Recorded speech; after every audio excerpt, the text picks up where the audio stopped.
Hey, what's up, everybody? This is Game Logic from the Rounding Off Infinity Gaming channel on YouTube, back with another episode of the Enough to Keep Going Weekly Games podcast.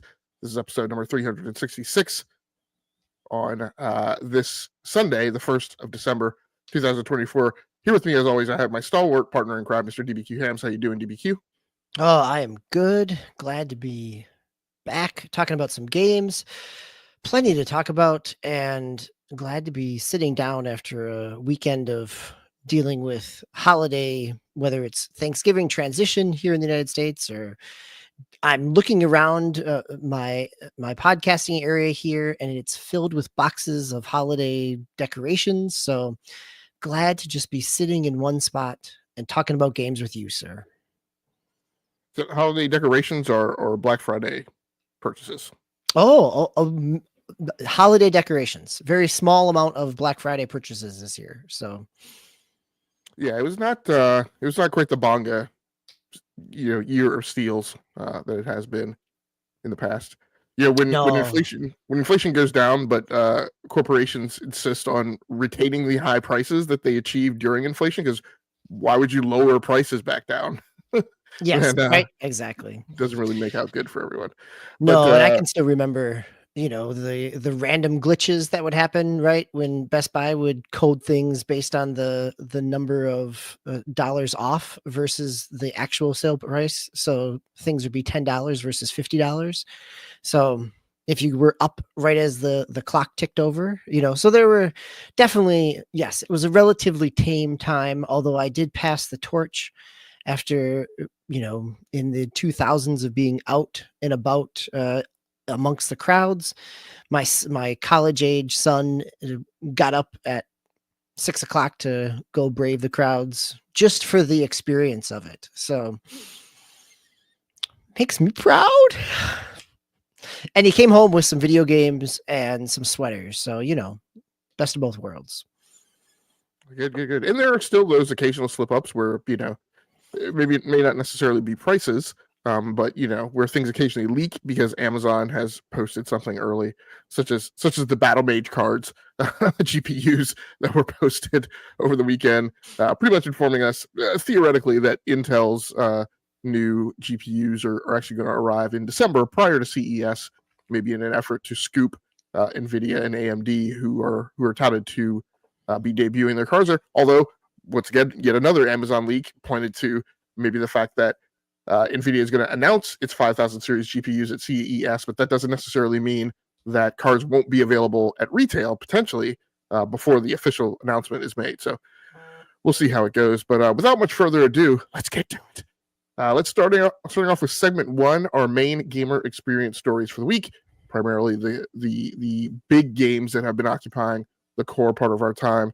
DBQ, age before beauty, sir, and I'll let you go ahead and get us started. All right. Well, I guess I'll take that. Sure. Thanks. As a senior statesman, the elder statesman of the group, let's talk about some history. So I have, while I did pick up, as my son was out, he picked up Madden for the PlayStation 5, which I had not bought Madden for PlayStation since Madden 15 way back in the day. Most of it's been on Xbox, and I don't buy it all the time. Usually I wait and use my 10-hour trial on EA and Game Pass until it eventually goes to Game Pass after the Super Bowl. But this year, yeah. Well, so this year I spent most of my gaming week watching the 4-part documentary. It's in the game. It's a Madden documentary about the creation development of Madden, and it is successfully both a pretty interesting history and also a puff piece, marketing piece on the current Madden, which hence the $30 pickup of Madden for the PlayStation 5, because it was successful in getting me to be like, oh yeah, I guess I could play that.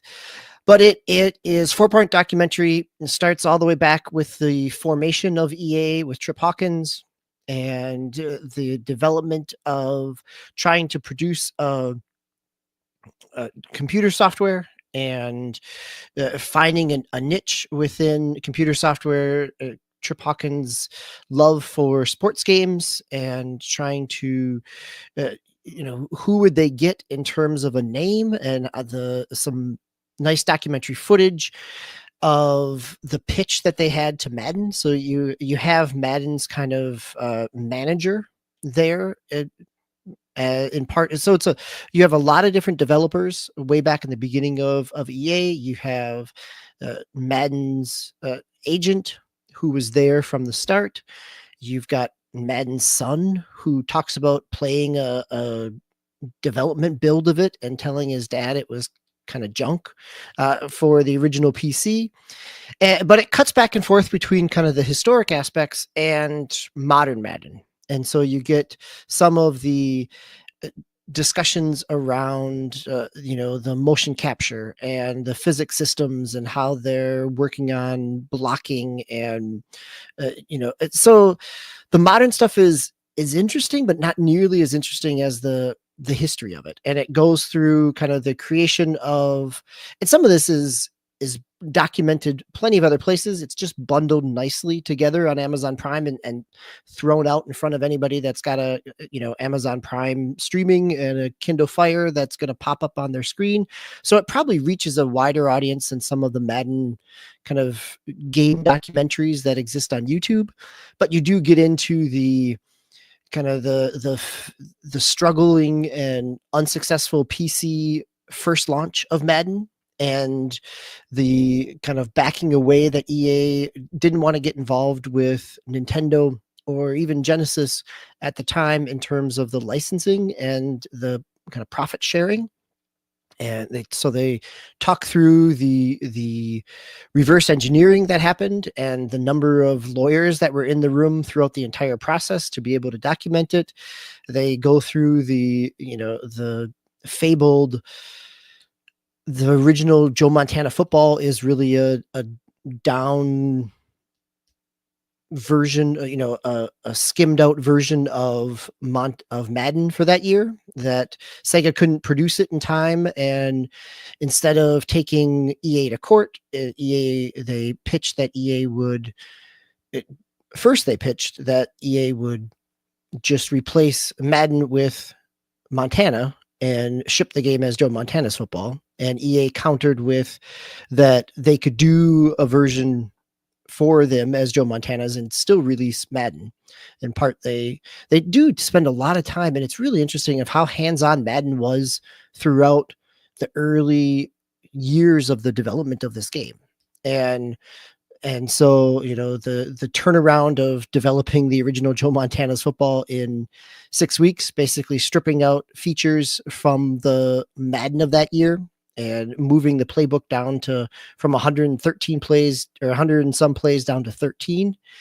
And you go through kind of the Genesis, the 16-bit era, and it gets you into the 32-bit era with PlayStation and Saturn, and how they missed the original, the first holiday season with Madden 96 on PlayStation and only had it on Genesis and Super Nintendo. At the same time, Game Day was coming out. So you see some of the, the competition in, what is it, 989 Studios Game Day.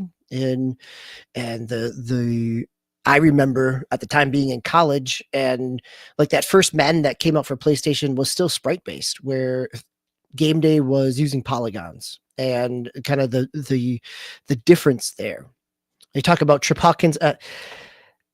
They interview Trip Hawkins a lot, and they get to the point in history where Trip goes off to do the 3DO, and Trip's response in the documentary is, "I don't think we need to talk about that." But which is kind of funny, but also one of the interesting thing is there was a Madden version for 3DO, and the team that developed the Madden version of 3DO was Visual Concepts, which was picked up and purchased by EA in 95 and then bought by Sega in 97. And we know Visual Concepts to go on to create NFL 2K, NBA 2K still today, but and then you get into kind of the early 2000s and the pricing of NFL 2K 25 or 5 at $20, and EA kind of always talking about this in terms of competition and to, how do they be better than their competition? How do they beat their competition? And you get to 2005, 2006 with the NFL exclusivity. And in some ways, the story kind of stops there. And it does, because there's not a whole lot, like there hasn't been the drama around Madden since there's been competition, right? Like there's been discussions of features and, ups and downs and struggles from new platforms. The first 360 version of Madden certainly was limited compared to what was on, the Xbox and PlayStation 2 at that time. But in terms of the documentary and the story, that whole conflict and kind of EA being the upstart and trying to assert market dominance, the thread of the narrative kind of stalls out then, because they have market dominance, right? Like, what do you? So it is. I mean, it's a really well done documentary, very enjoyable. If you're interested in game development or game history or Madden or football in general, there's a lot there. It was really smart from Amazon to drop it during, Thanksgiving week in America, both for Black Friday sales, but also for all the American football that will be on TV over the course of the long weekend. So I really enjoyed it. It also is, it is a product. It can only tell the story as it is, right? Like there's only so much drama, and it is also, it's done with the consent of those involved with it. So you're not, they do spend some time.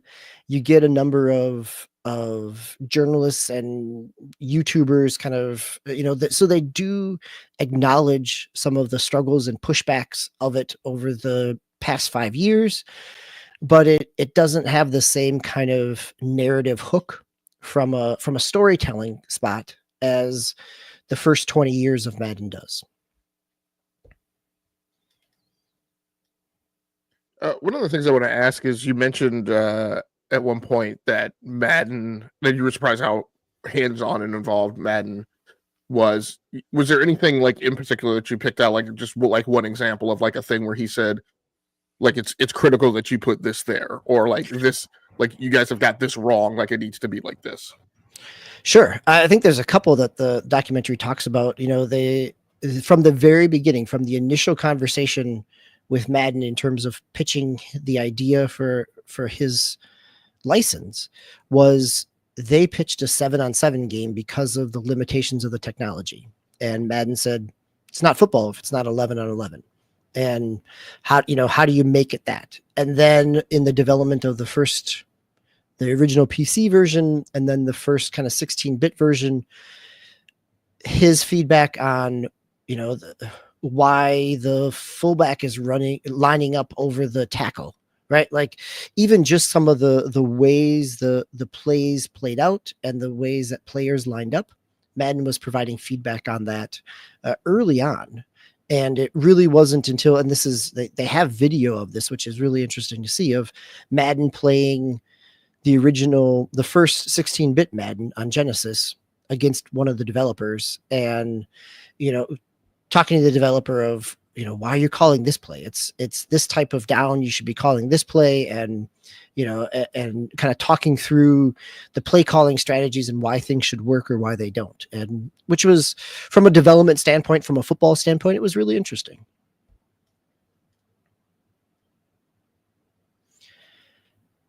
So one of the things they did talk about it is the number of bugs. As they talk about modern Madden, they talk about the number of bugs. And so I'm going to transition to your game because, as Tao talked about last week, playing S.T.A.L.K.E.R 2, looks like you picked up S.T.A.L.K.E.R 2 as well. How are you finding it after the first big patch? So I did want to ask one other question. I teed up the transition. I know. I was trying to sort out my other question that I wanted to ask. You don't get another good transition like that. That's it. You're just going to have to wing it yourself. Okay, what's your question? So it's kind of interesting because over the Thanksgiving break, and I've given up football, right, in a lot of ways, just because it's one of those things that, like, if I get into, I have to, there's no half throttle getting into football for me. Like, it becomes an obsession, and it's Monday night, Thursday night, Sunday, all the coverage, ESPN Sports Center, blah blah blah blah. And so this Thanksgiving, we didn't do we weren't part of a big family gathering. Like, at a big family gathering, typically, I bring a gaming system or my laptop and I go off in a corner, right? Because everybody has enough other social stuff to be preoccupied with. But it was a very small gathering, so I sat down and watched football with my brother-in-law, who's a big Chicago Bears fan, and pouring out for Eberflus. I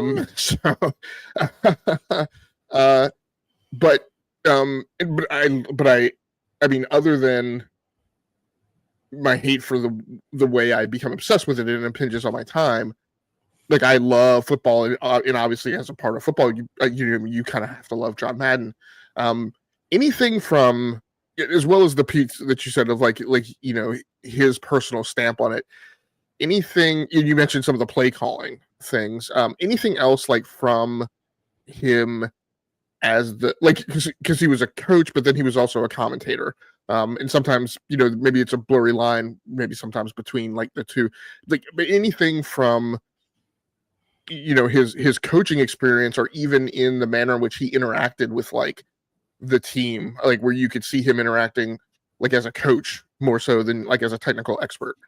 Sure. A great example of that is early in the creation of the game, and they talk about this, the developers talk about this, as they were trying to put this together, and what they showed Madden as an early version, early build, he was kind of just disgusted with that. It didn't play like football. They were kind of just, it played more like the classic electronic, football where you'd put people on a metal board and turn it on, and it would just kind of rumble across the way, right? Or the early Atari ones. So what Madden ended up giving them is he gave them the Oakland Raiders playbook and said, here, right? This is how plays should look. This is how plays should work. Here's your X's and O's. They took that, and they still had the binder, as they were talking to the older developers, and Trip Hawkins, still had the binder that they used to kind of build the original playbooks and how they designed plays so that it played like football. So in some ways, yeah, he was very much the coach, providing the plays to the development team in terms of putting this together in a way that allows it to be a representation of football that it grew into.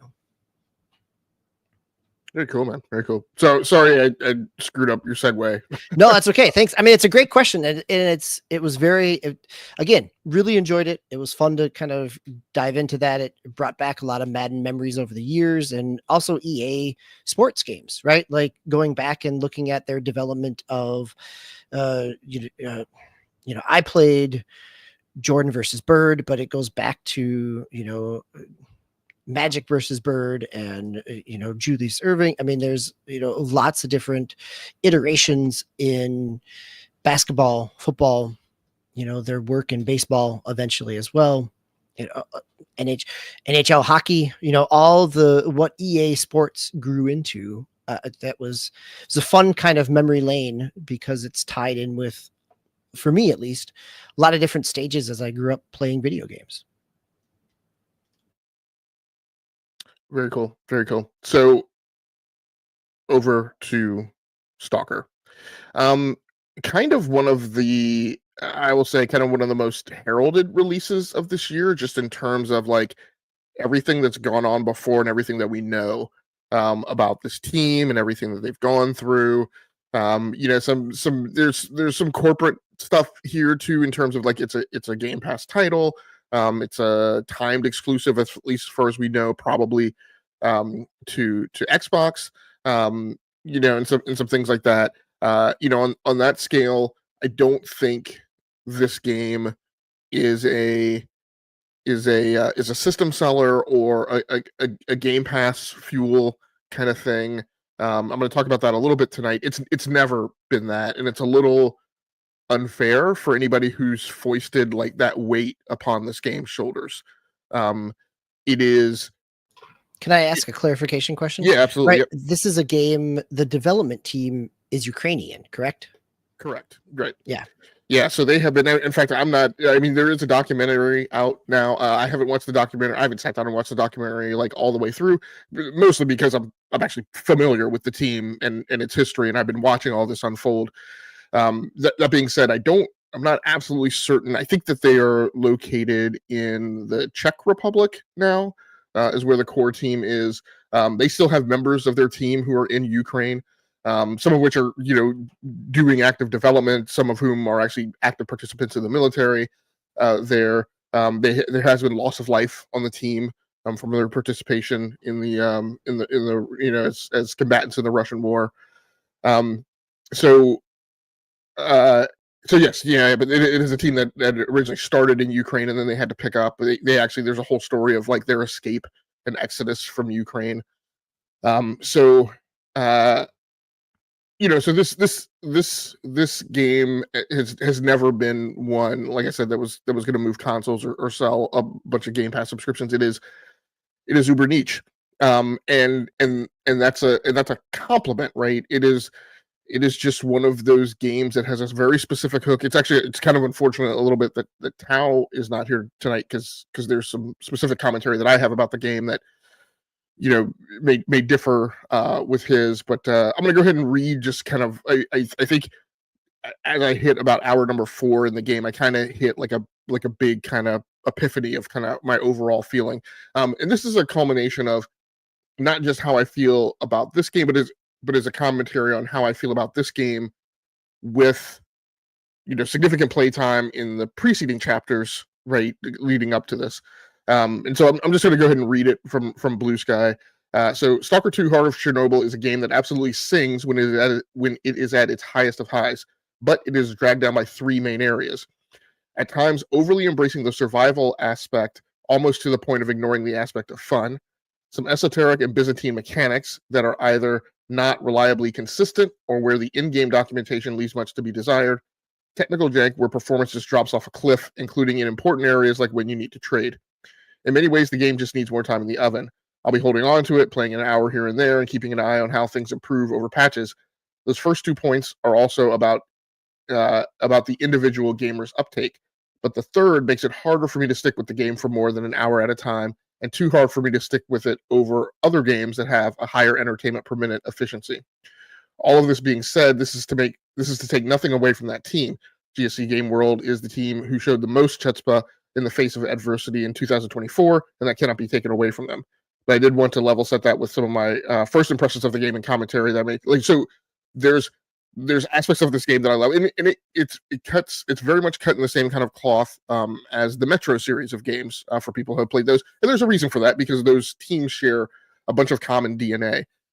When the original GSC game world shut down, those developers went off and went essentially in about 3 different directions. But a large chunk of them went and joined the 4A Studios, who does the Metro series of games. And so there's some kind of commonality of feel across those games and those franchises. I think the one that I mentioned that probably I would come into conflict with Tao on because he would feel differently is that survival element. There's a lot here that feels a lot like No Man's Sky when it first came onto the scene, in that like there's never a minute to breathe.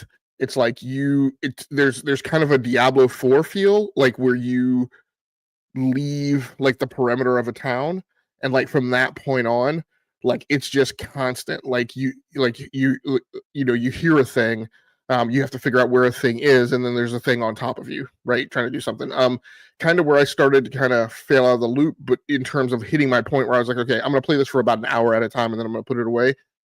I was on a mission. I was trying to go light off another satellite tower, radar tower, outside of Zacia, I think is the name of the first major encampment that you come to, and the thing is surrounded by a pack of wild dogs, and it's actually interesting. In one of their patch notes, it looks like this is a thing that they particularly fixed, but like when you swing the knife when you pull the trigger or hit the action button to stab with the knife doesn't actually go off unless it sees a valid target in its area. And I'm like, okay, well, when a dog is charging you, I'm trying to swing the knife prior to the dog being there, right? So that at the point where the dog gets into range, like I'm hitting him with the knife.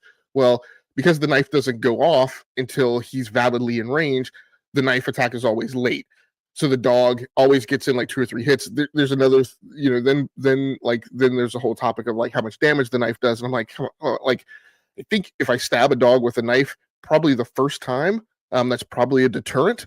But like you have to hit these dogs like 3 times, and I'm playing on easy, So, I heard, Tal talk about, kind of the adversity he faced, trying to play on normal. I was like, I'm just going to get started with easy. If I'm fine with it, then I'll crank it up.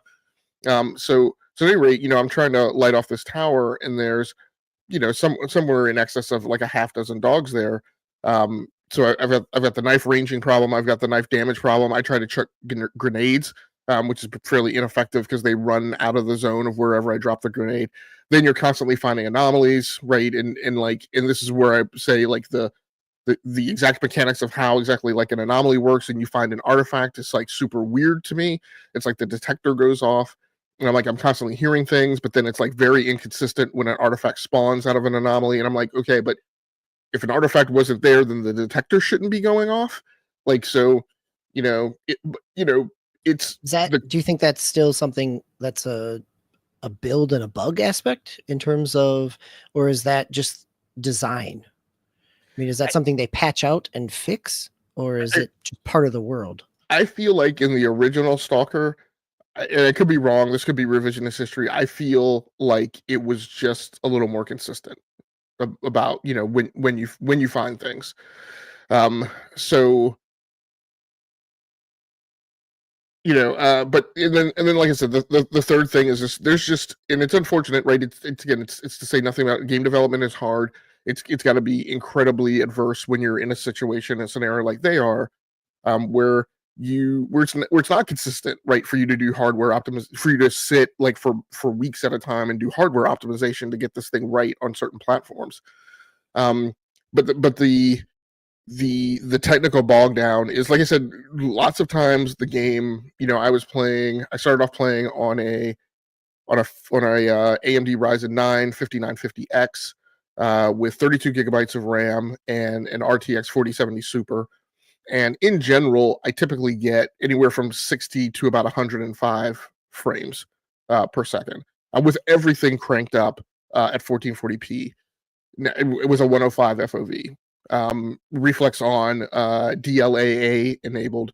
So part of the problem is that breadth of variance and frame rate is a little bothersome. Like I would prefer it to be a little tighter than that. But that's not something where I would, just hate on a game. The problem comes where you cross the boundary into certain cutscenes, and then you will get things like where it just becomes a slideshow. And then, in particular, this time I'm coming back to town, and I'm going to trade, right, to do my first round of like trading in my gear. And again, as I get within the boundary of interacting with this guy, like it just becomes a slideshow. And on other cutscenes, like doing a game save and then backing out and then reloading solves the problem.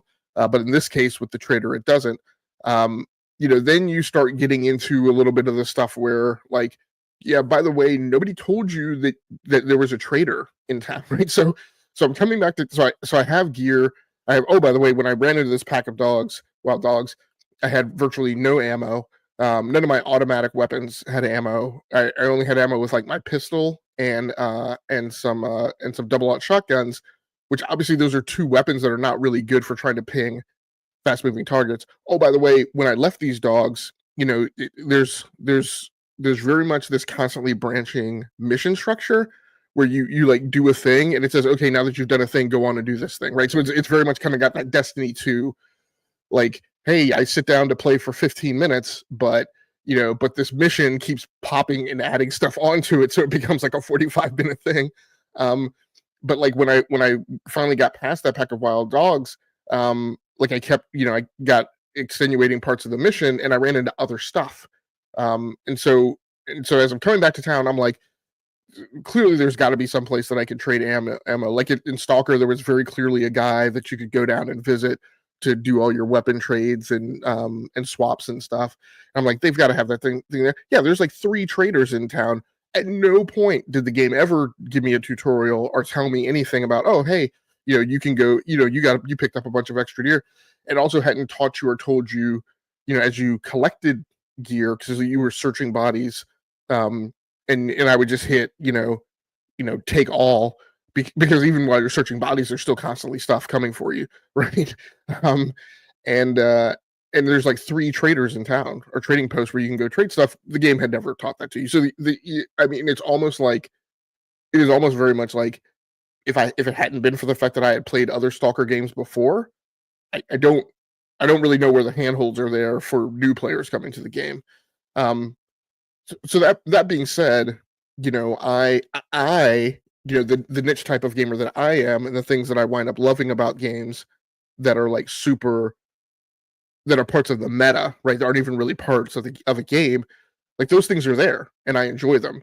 But how that's going to land with like a mainstream gamer, I don't think it's gonna have all the hooks that they need to have. It says, sounds like I did good going for the plat on Metaphor. I think Yeah, because last week he was talking about potentially picking this up or waiting for a few patches. Yeah, yep. Yeah. I mean, I don't think it's not put it back in the box, right, and wait.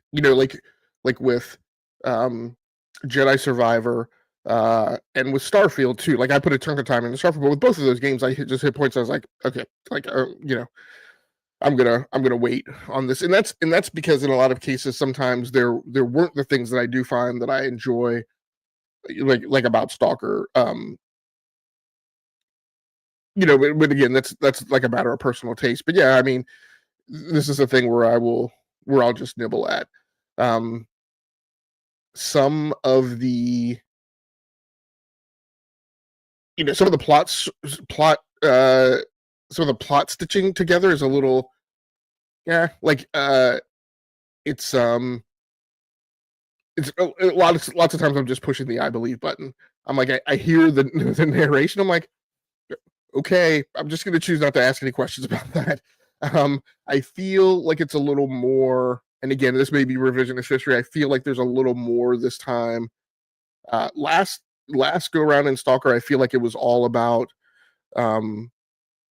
stalkers and like this unspoken code between them and how things worked in the zone. This time there's a lot more of like this play, this dynamic back and forth between like the formalized military with stalkers than I feel like there was before. And again, that could be just because I've been away from the game so long. Tao mentioned how I think where he was going was like he was trying to describe the game, and it's just the game was kind of a very brown game. And that's true, right? There's no denying it was definitely kind of in that era of like, and it's a PC game and it's hard. It's not, I don't think of it as a 360 game, but it was definitely kind of in the mix of like that era of 360 games in like the early 2000s where like everything was very nondescript and kind of brown.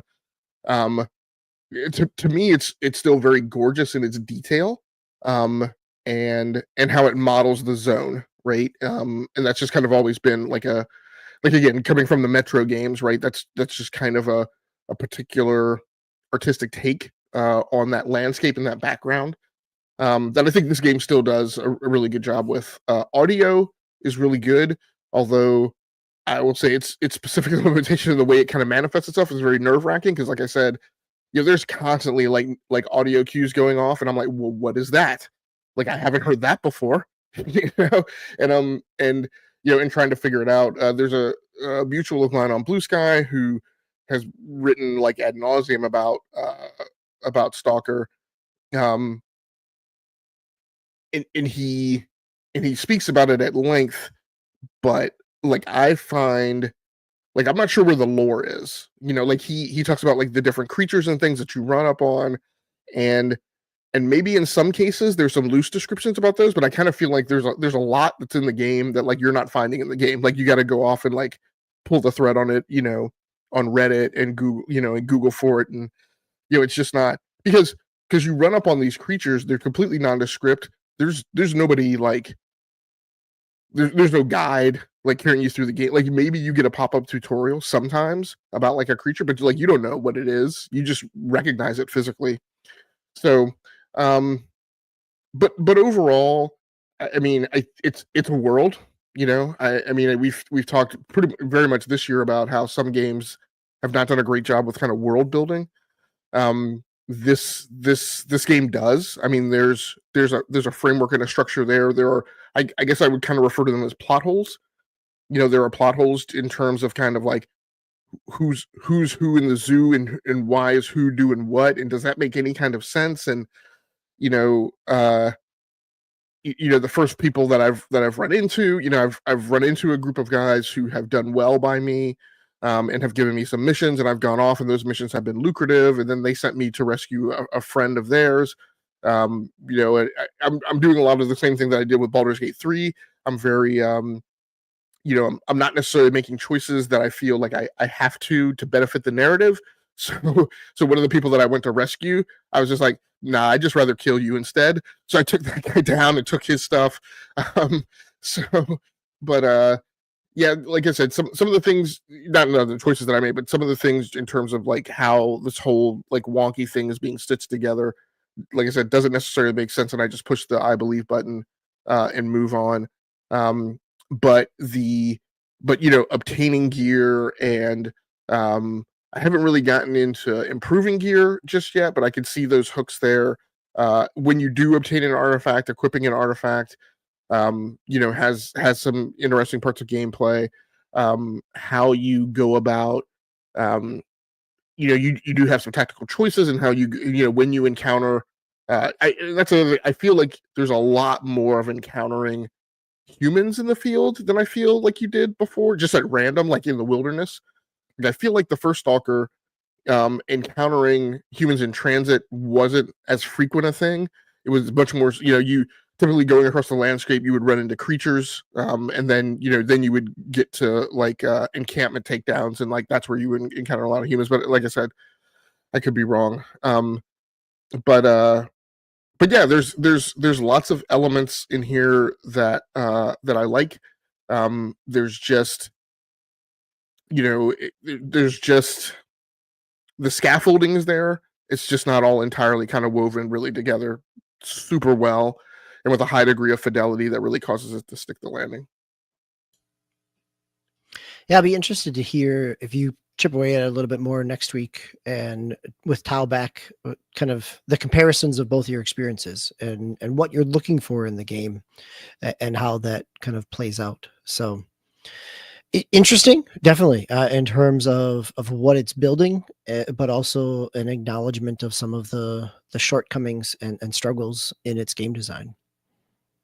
And so while we're talking about that, we'll do a quick step aside here to talk about one of the associated news stories, because I mentioned one big patch, and actually there's been a second patch out now that I think almost has the same number of quantity of fixes. But the story over on Rock Paper Shotgun by Edwin Evans Thurwell. Stalker 2's first big patch is out with 650 fixes for crashes, progress blocks, physics, and AI bugs. Is your zone more anomaly rich than it should be, or are your corpses uncannily airborne? That happened to me. Do your comrades have dodgy teeth and not in a good way? Do bits of your HUD keep disappearing? Be of good cheer, for GSC Game World have released the first proper Stalker 2 Heart of Chernobyl update, which patches out over 650 different bugs and issues. These range from more significant problems such as crashing and progression blockers in certain missions to relatively negligible stuff like wonky NPC voice volume during storms. For all the bugs that I've hit, I have not run into like game stopping or campaign stopping bugs. And again, Stalker 2 is not the only one guilty of this. We're going to talk about another game that I've been playing that like there was a bug where I was like I was about to pop out of the loop really fast because I was like, oh no, like this is stopping my progress, and like the common workarounds aren't working. Yeah, we're not doing that. But there's lots of there's lots of kind of tiny gnats of things I feel like in the game, and some of the performance things that I've hit for other people, they're going to cause them to take a hard out. I in other cases, I might have taken a hard out for those things. But but this patches here, like I said, the second one has been delivered. There are probably plenty more still to go. That's good. How teams respond in adversity, right? In terms of when their game hits the market is a mark of the intestinal fortitude of a team. And it seems like this team is definitely digging in. So, you love to see it. DBQ, any more questions on Stalker 2? No, not yet. Not until we have further discussion between the two of you. It'd be interesting to see. All right, let's move on to segment 2 and continue to cover the news of the week. DBQ, we'll throw it over to you to get us started. Sure. Yeah. So it's industry awards time. Over in the UK, the TIGAs.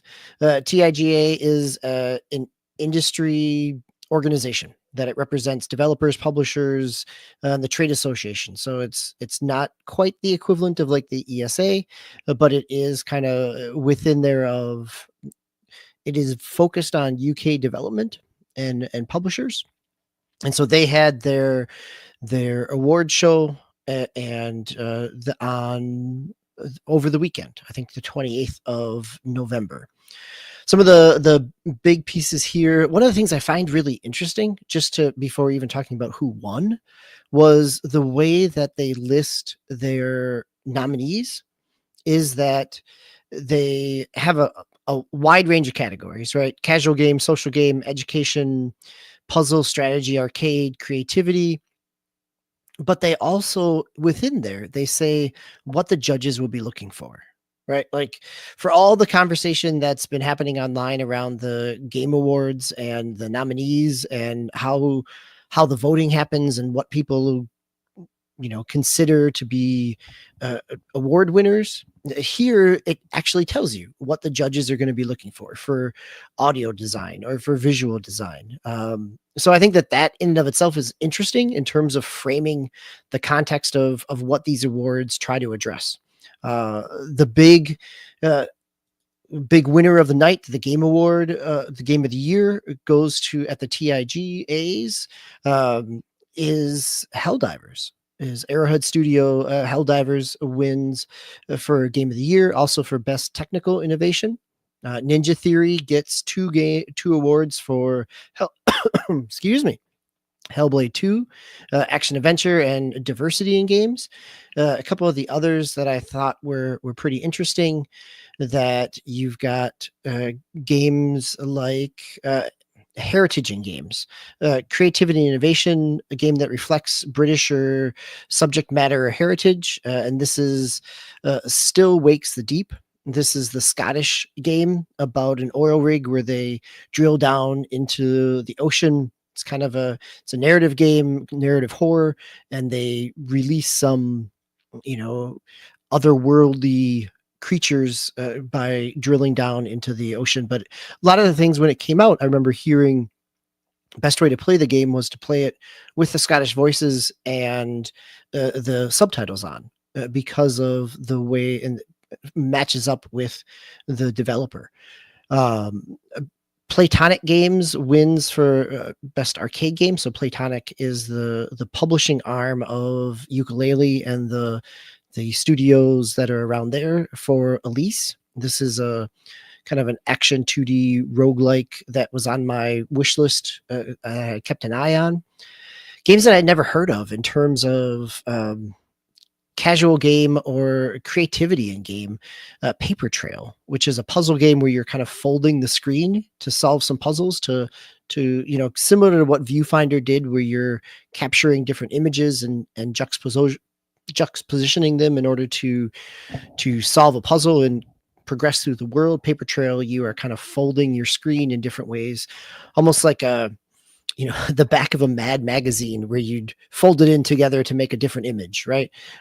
So a variety of games that weren't necessarily recognized or named out on some of what we saw in the Game Awards. So I thought it was interesting to see some of that from the UK development side. Oftentimes when we talk about UK games, we're looking at their top 10s, their sales numbers, but here is a chance to see what the industry of UK developers are recognizing as and honoring their own.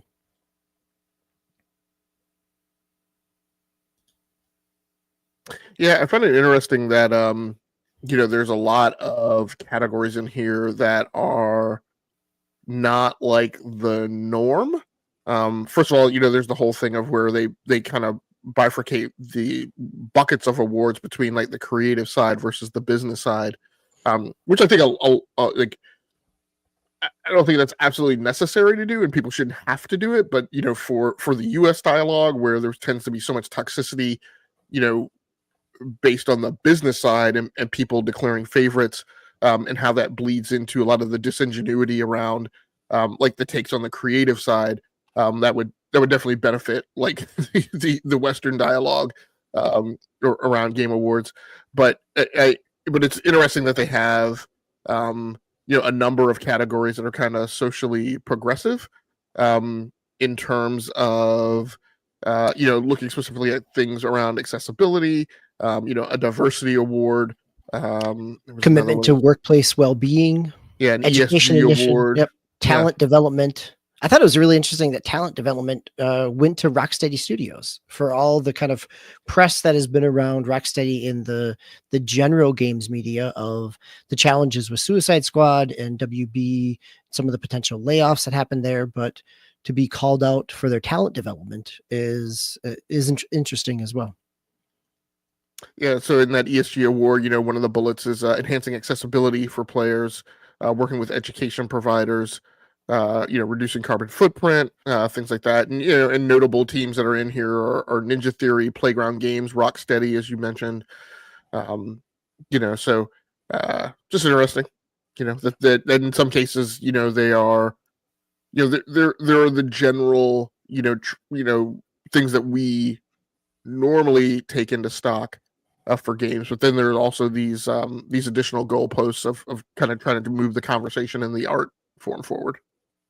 Yeah, definitely looking at it from there's definitely a developer lens here, also the business end, right? Like recruiting and tax accountancy firm, right? Like those are not award categories that would get a whole lot of press, but it's interesting, even compared to things like the DICE Awards, that this is such a broad swath of recognition. Yep. Anything else on the TIGAs? Okay, moving on to our next news story. This story over on VGC, or Video Games Chronicle. Most current selling mobile games break rules on disclosing loot boxes, the BBC says. This story by Chris Scullion. The BBC report, a new investigation by the BBC claims that almost every current best-selling mobile game containing loot boxes is breaking rules on how they're advertised. The BBC report notes that in the UK, the Advertising Standards Agency, or ASA, will ban and remove ads for games if those ads don't make it clear that the games contain loot boxes. However, the report claims that among the best-selling games on the Google Play Store, the vast majority of those with loot boxes aren't making this clear in their ads. Its investigation looked at the 45 highest-grossing games on the Google Play Store, of which 26 were labeled on the store as including loot boxes. So, look, this has gone on for a very long time. Yeah, we have EA's whole effort of rebranding loot boxes as surprise game mechanics. So, and having been somebody who was just recently bit by, someone somehow who signed up for a subscription for a thing on a device that is actually not even normally a subscription consumption device, where anybody should have been enabled to sign up for a new subscription other than myself, who was charged $15 a month for some 9 months. There's the part of the problem with these things is there's always these leaky sieves through which compromises and things can occur. So the industry has not backed off on these things in a lot of ways, as I've talked about before from my experience with the Summer Games conference that VentureBeat and GamesBeat puts on. In many cases, the industry will see people, consumers as negative reaction to something, and so they'll just go quiet about it. But it will always come back. They indicated in those talks that there was a lot of resistance to free to play, and then they just were quiet about it, a little less overt about it for a little while, and now it's free to play is the biggest thing driving the industry forward. So, obviously it's up to us to be cognizant of these things, and pay attention to them. Overwatch and Apex Legends, have variants of loot boxes and things that you get a thing and you don't really know what's in it, and sometimes that thing is great and sometimes it's worthless. So, it doesn't surprise me that people are skirting the rules. What will be interesting is in our country, with the change of the administration and obviously Lena Khan and most likely Jeffrey Cantor will be outbound, from the FTC side, and on the European side, and I always forget her name, but many of the proponents of European trade regulation are outbound now, and their tenures are coming to an end. And sometimes there's a lot of, I've noticed from Apple fans, because Apple has been on the brunt of getting, the foot stuck in their face over the last few years with a lot of these things. But I mean, Apple is who they are. Look at it now. They're trying to tell them that they need to open their app store, and they're being very curmudgeonly, right, about it, and very begrudging. They say, okay, yeah, we'll let other people on our app store, but we'll make it such a draconian regime that it's financially, not really conceivable for anybody to open up, to open an app store. So there are reasons why these places do these things. And so it'll be interesting, to see, what comes out of this. Any comments, TBQ? Yeah, I mean, the only real comment, the whole legislation around disclosing loot box percentages has always been driven at the EU and UK level, and to see that even with that legislation over the past 5 or 6 years, that as the spotlight comes off of it, it's easy for people to try to skirt that as well, even if the legal the laws there or the regulations there are still in place. Well, we had South Korea jump in and help us out, by busting NetEase for, claiming for years that it hadn't changed its algorithm right on drops, when in fact it absolutely had. Yeah, I mean, the global reality is that, quite frankly, if it weren't for some other regulatory bodies, right, because the FTC tends to have, under any administration, tends to have their efforts, blunted and muted. Quite frankly, I mean, Europe has done far more for consumers in the mobile space in terms of defending our rights than any regulatory body has, like in the US. So, it'll be, like I said, it'll be interesting to see how it goes. Going on to the next story, Riot Games will now ban creators for bad conduct, even if it's not said in game. This is a news story over on Eurogamer by Vicky Blake. From the 3rd of January 2025, Riot Games will ban content creators for bad off-platform conduct.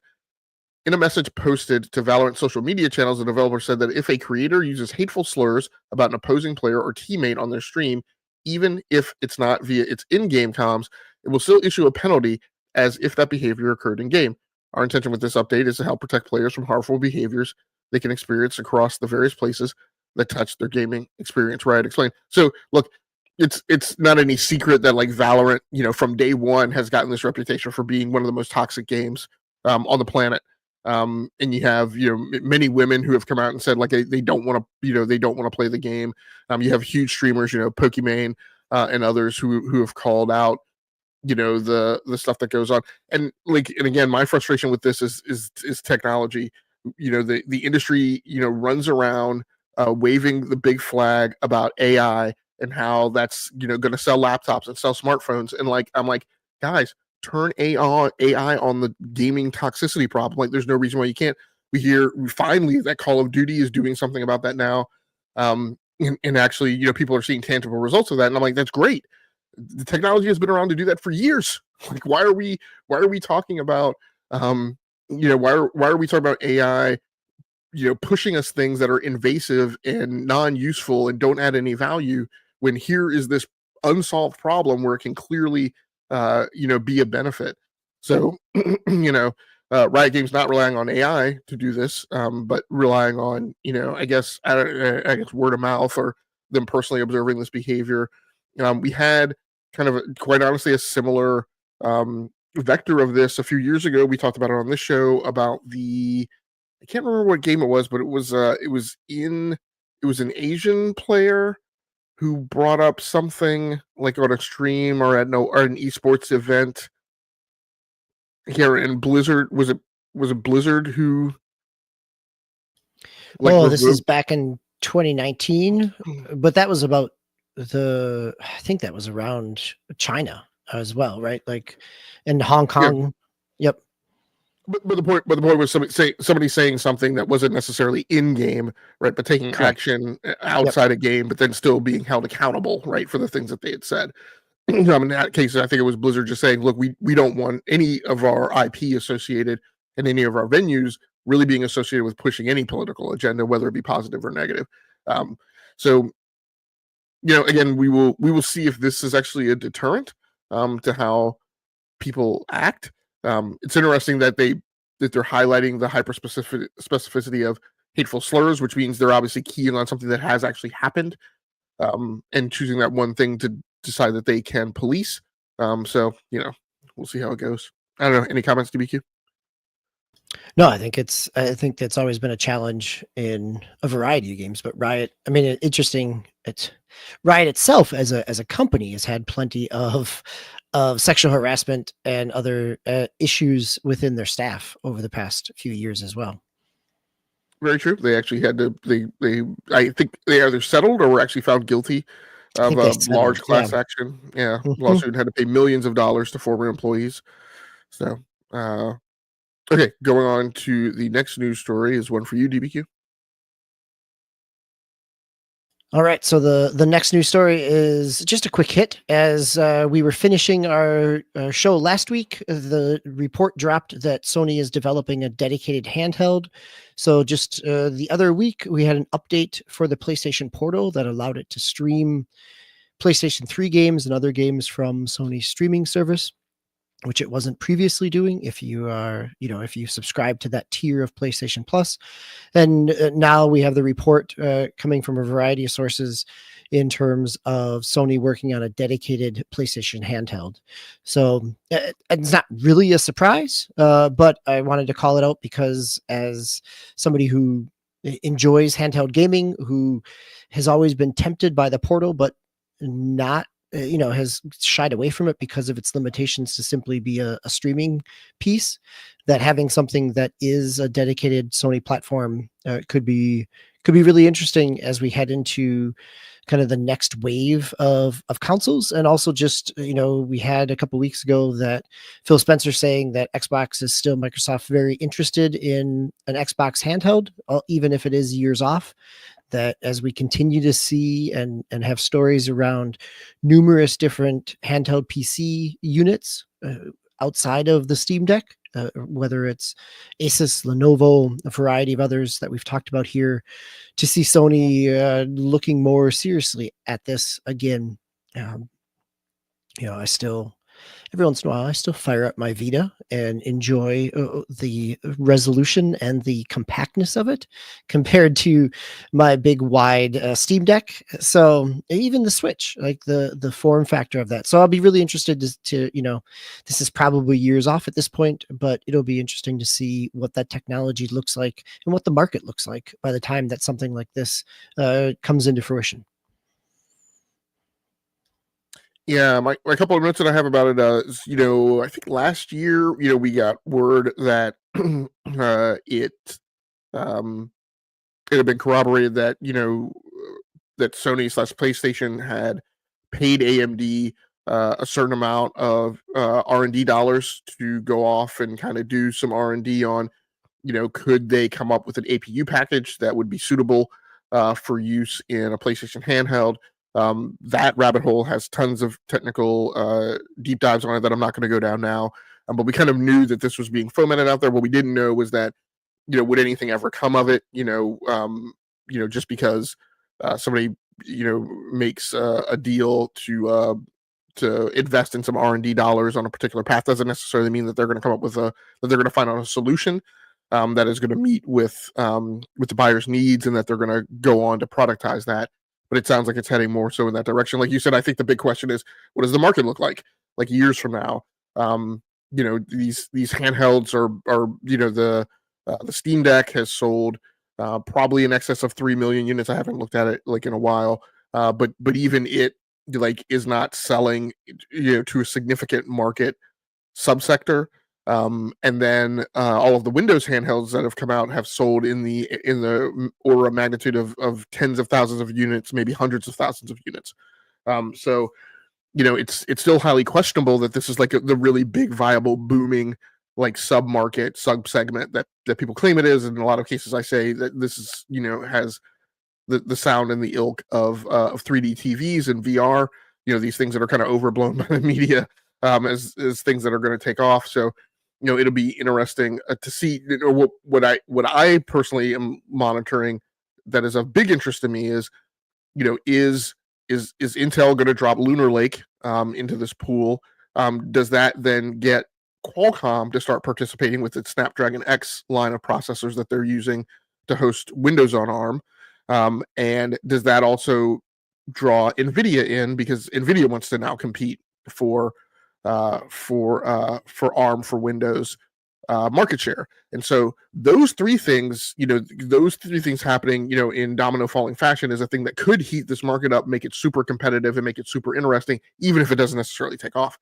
And we have indications, and we got indications of that happening today with MSI's announcement of the Claw AI 8 and Claw AI 7 or 7 Plus, which will be new SKUs in their handheld line. We had the MSI Claw that came out before. That was kind of a flop, but they are putting Lunar Lake in it now, which is probably the most competitive energy efficient chip that Intel has that can play in the space now, that has been deployed for laptops. And like I said, the TDP was low enough that I was like, man, this might go off really good in handheld. So be super interesting to see where it goes. Anything else on that story, DBQ?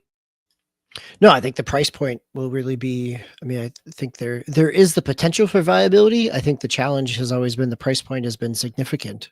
And so, what that looks like if they can come to market, or if any of them can come to market at a place that is a competitor price-wise in the Switch range, that I think that there's an appetite there. But it's also price dependent. And this has long been the bane. It was the bane of tablet PCs back when Windows started that push. In the Windows XP era, it was the bane of UMPCs, ultra mobile PCs, which was a big part of my life as a blogger and reviewer. Those things just didn't take off. When they did get the price down, they were just horrible devices. And the ones that were good were just kept out of people's reach. The MSI Claw AI 8 and 7 or 7 Plus or whatever it is, the prices are bonga. They're like $899 and $799. And I'm like, that's not gonna. People are gonna look at a Steam Deck and say $659 for a 1 terabyte unit. Like, why would I buy this thing on Windows when Windows is, quite frankly, just horrible, like, as an experience on those devices? So, we'll see. Hopefully they'll get the prices down. Let's go ahead and move on to our next segment. I know we're going to try and get out of here in about 9 minutes or so. So let's handle these rapid fire. Going on to segment 3, kind of cleaning up our other game experiences throughout the week. DBQ, we'll start with you. Yeah, I'll just quick. I got a couple of small indie games that I picked up in the Steam sale over the last week here, looking at kind of what released in 2024 and where some gaps in my own coverage have been. And so one of them is 1,000 Times Resist, 1,000 Cross Resist. It is a visual novel, is a visual game to some degree, with a little more. Definitely some gameplay aspects in it, but it is strongly a story-based game in terms of what it tries to do, and it is really enjoying it. The developer is Sunset Visitor. It's an independent studio out of Vancouver, made up of Asian Canadian creators, and so it is very much an indie, very much an anime aspect to it. There's some time shift aspects, and the gameplay helps you move through the world, and it kind of has some eeriness to it as you're jumping back in forth between different versions of spaces in the same space at different versions of time, different spaces in time. So I'm not through the whole narrative yet, but I'm enjoying what I'm playing. It's kind of one that I actually ended up bringing my Steam Deck to work and chipping away at it over a lunch break. So 1,000 Times Resist, it got some strong reviews over the summer when it released in terms of its narrative. I wanted to check it out, and I'm enjoying what I found. It's about $15 on sale. Very cool, very cool. One of the things that I've been playing, you mentioned the Steam Deck just there. I've been playing American Truck Simulator on my Steam Deck this week. Nothing too much to report there. It's it lacks a little bit of the fidelity and finesse that you can wrangle on a big boy PC, with wheel and pedals. The truck I was deciding to drive was some big, huge, like, construction monstrosity, where I was probably pulling like a section of like a rocket or a satellite or something. It was just completely ridiculous. Absolutely not maneuverable. I did plenty of probably unacceptable roadway behaviors, but fortunately the penalties were not huge. What it is it's exactly what you like to kind of have for a Steam Deck 4, which is that to play American Truck Simulator, you've got to do a lot of very kind of low level keep the muscles moving kind of stuff, missions, you just keep constantly grinding that crank. And this is what, the Steam Deck allows you to do, right? Is take a game on the go, use it in portable format, plop that in a chair or on a couch or something and chew away, at a 15 to 30 minute gameplay chunk and move that needle forward. And that's exactly what this does. Plays wonderfully, I think, on Steam Deck. Scales really well. So, pleasant, enjoyable experience. Cool. Yeah, the Steam Deck is where I've been playing my next 2 games as well. They're not nearly as kind of big and meaty as American Truck Simulator, but 2 smaller games that came out this year. Grapple Dog Cosmic Canines came out in September. And Grapple Dog, the original, came out a few years ago. It's started as a small one-person team. Medallion Games is the developer. The original one came out, I think, in 2022, and it mainly the product of one individual, Joseph Gribben. Recently heard him talk on a Retronauts podcast where he was talking about the sequel here. This is it's a 2D platformer. It is you have two characters. He described it as kind of almost like a Sonic and Shadow aspect, which fits kind of well. That Grapple Dog is a a human form dog that has a bionic commando grapple hook, as well as a punch and like a bounce on top of enemies. So you're kind of moving through the world. But then the second character is, this is where you get the shadow aspect, is another alternate dimension grapple dog, and this character has a gun in true Shadow the Hedgehog format, but also has a different kind of air dash, and so it's some really solid platforming. It's nothing fancy, nothing, it is not nail biting like Celeste or Super Meat Boy.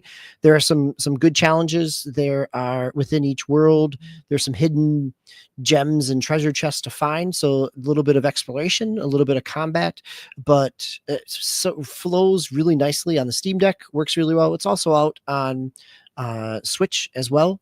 But it's just a fun little platformer.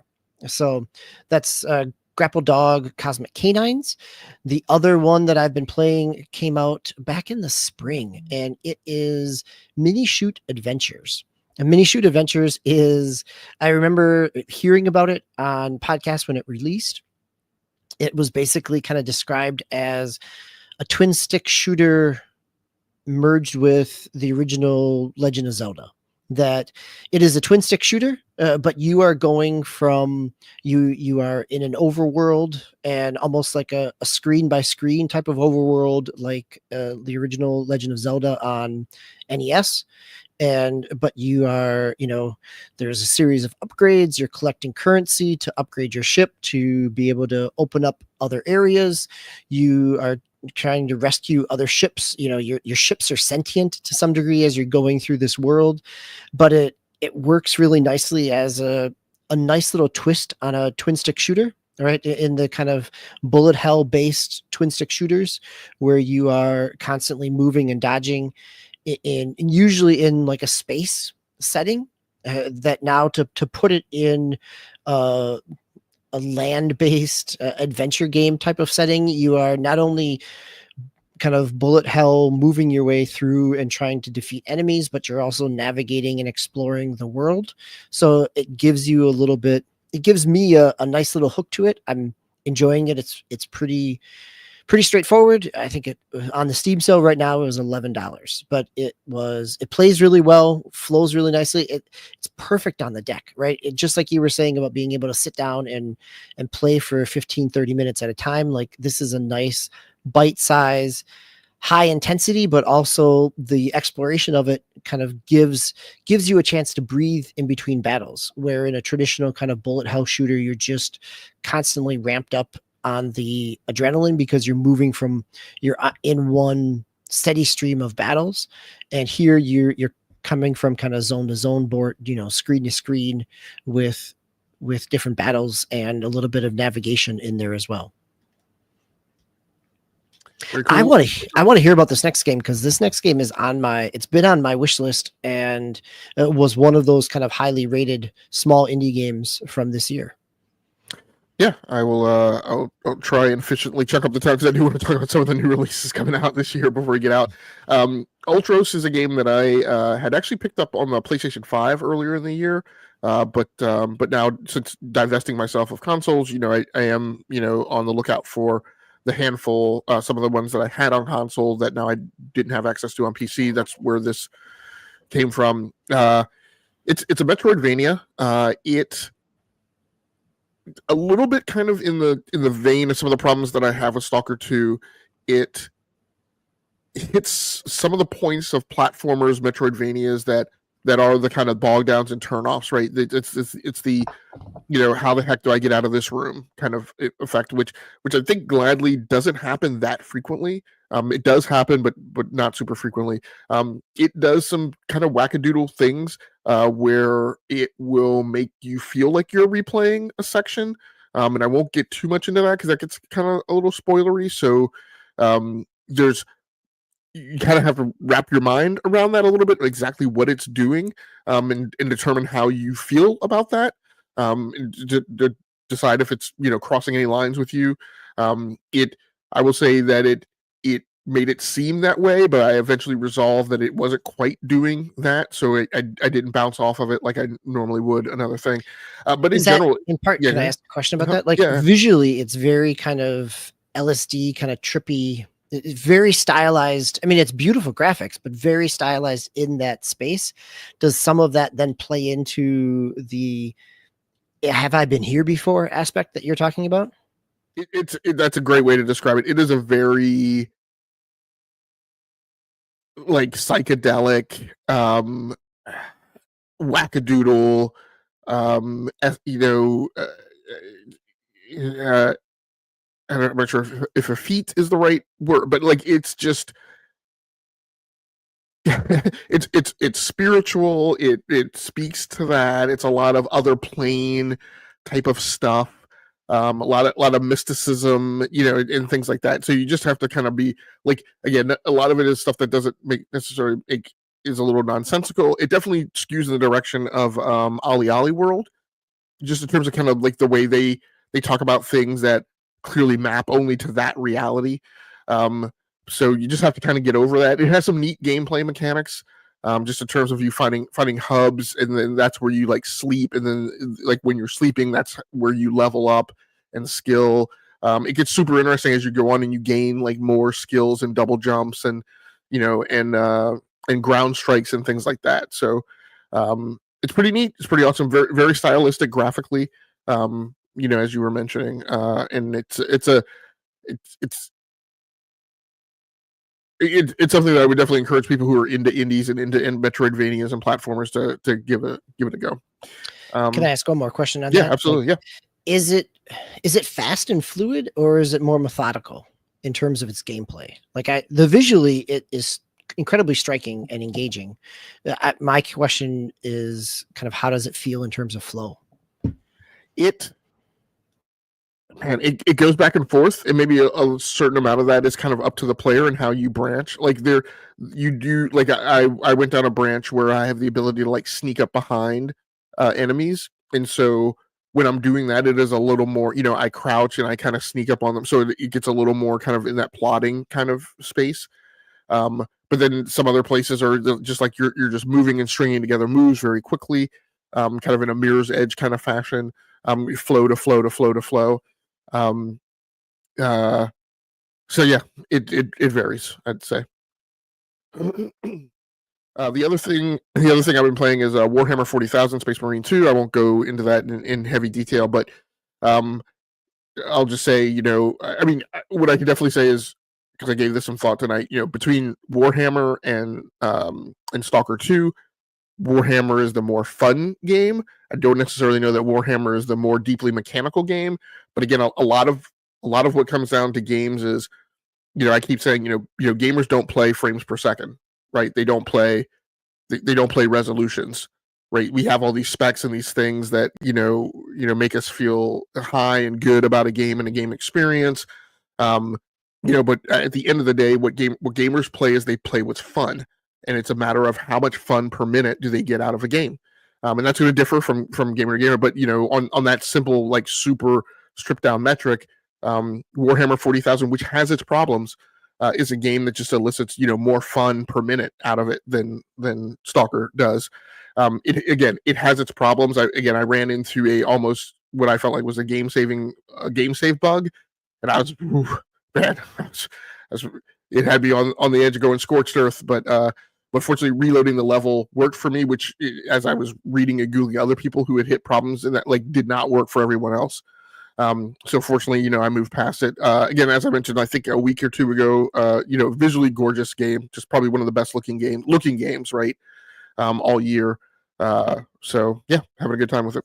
And last thing, World of Tanks, been going back to that, have experienced a lot more fun with it this time around. So, last thing I want to talk about, I took a riff on where we normally talk about, what we think we're going to be playing the upcoming week, because when we have talked about that for the last couple of months, we constantly dance around this topic of the big new releases coming out this week. So I just changed the section and just made it significant new releases, and we can comment on whether or not we're planning on picking these things up, and you guys can add to it as you want.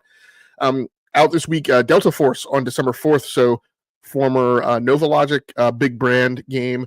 It is free to play, and because X Defiant was such a disappointment this year, been heavily looking at this to see whether or not it sticks to the landing. 32v32 PvP is one of the modes. It brings back some of the classic things from the Delta Force franchise, including the Black Hawk Down campaign mission. I think this thing has done betas and maybe was in early release at some point. I didn't play any of it before, but high hopes that this is going to do something to move the needle. It is looks like either a Chinese developer or some Asian developer. So hopefully it doesn't become loot box-a-palooza. There is commentary on their ad copy that talks about how they are absolutely insistent about not making this pay to win. So we'll see how it goes. But the community uptake has been good from what I've seen. So hopefully this will continue to stick the landing. In that game, Delta Force only available on PC. Out on December 6th, which is Friday. So the 4th is Wednesday. Out on Friday is Marvel Rivals on PS5, Xbox Series X and S, and PC. Indiana Jones and the Great Circle coming out December 9th, which is technically not this week, which is next Monday.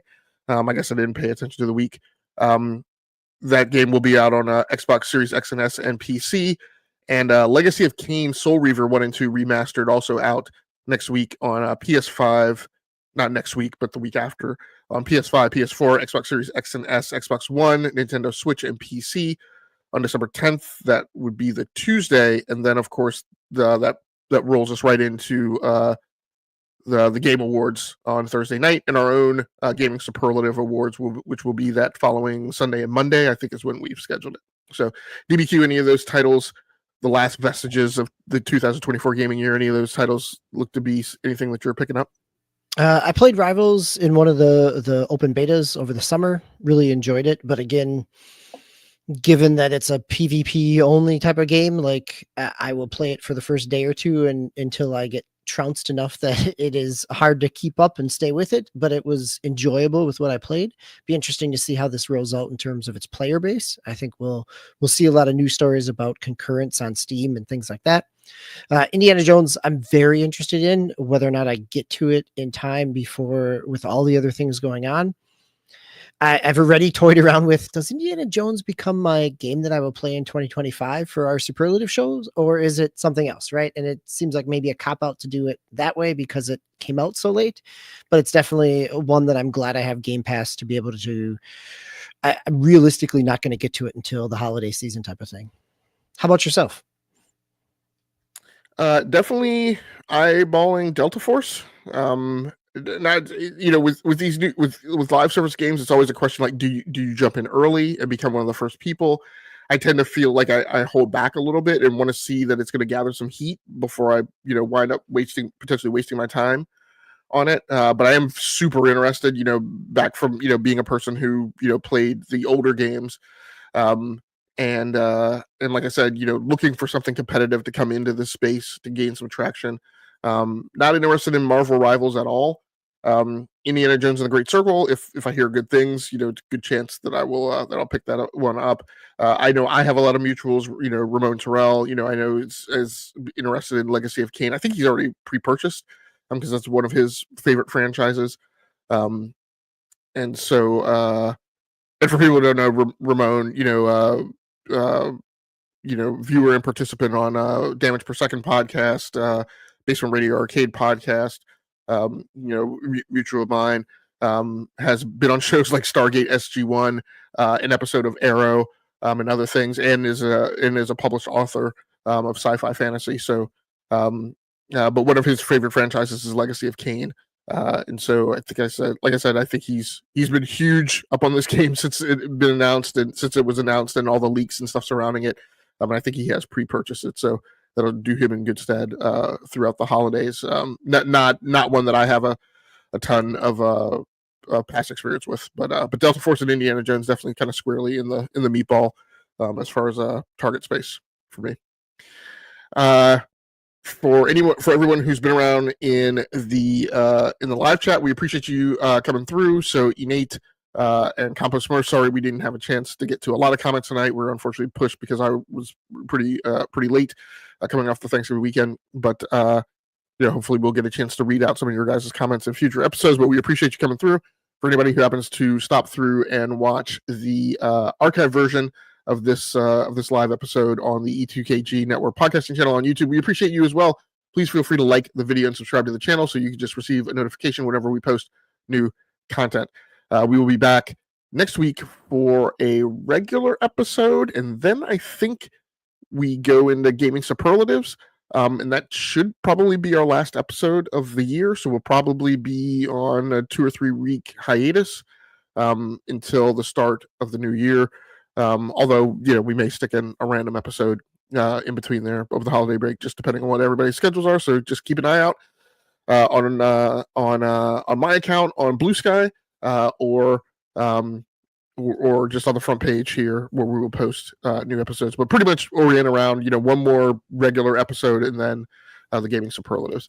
So until next time, I can't remember what I normally say. Stay safe out there. Enjoy your games. Play the games that you like. Come here to talk to us about the games that you love. Once again, my name has been Game Logic from the Rounding Off Infinity Gaming channel on YouTube. Here with me tonight has been DBQ Hams. Until next time, good night, good luck, and good gaming. That's going to do it for us. We're out of here.